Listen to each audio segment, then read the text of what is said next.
বন্ধুরা, আজকে ফ্যামিলির সকলকে নিয়ে একটু বাইরে বেরিয়েছিলাম। তো পার্কের মাঝখানে বসেছিলাম, তো হঠাৎ করে চোখ গেল একটু পিছন দিকে। দেখলাম একটা কাক জল খাওয়ার চেষ্টা করছে।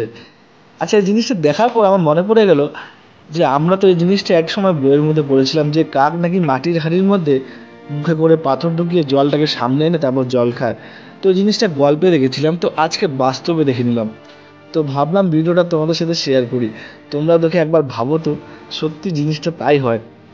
এই কাকটি জল খাওয়ার জন্য সেই বোতলের ভিতরে কন্টিনিউ পাথর ঢুকিয়ে যাচ্ছে যেন জলটা সামনের দিকে আসে, তারপর সে খেতে পারে। আমি তো দেখে অবাক হয়ে গেলাম। তো আমার 8 বছরের মেয়ে সেই জিনিসটা লক্ষ্য করছিল ভালো মতন।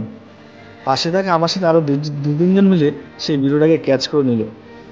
তো আমিও বাধ্যতামূলক ভিডিওটাকে ক্যাচ করে তোমাদের সাথে শেয়ার করলাম। দেখি কমেন্টে অবশ্যই জানাবে যে তোমরা কি এই জিনিসটা কোনোদিন দেখেছো। আমি তো আজকে চোখের সামনে দেখে নিলাম। একদম অবাক হওয়ার মতন কাণ্ড, তাই না বলে? কন্টিনিউ সেই কাকটি একটার পর একটা পাথর ঢুকিয়ে যাচ্ছে জল খাওয়ার জন্য। কন্টিনিউ দেখতে থাকো, শেষ পর্যন্ত দেখবে ঠিক সে জল খেতে পারবে।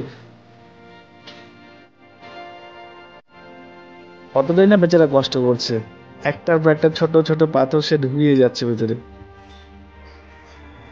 যাকে ফাইনালি সে জল খেতে পারছে, দেখো, লক্ষ্য করে দেখো, ঠিক জল খেতে পারবে।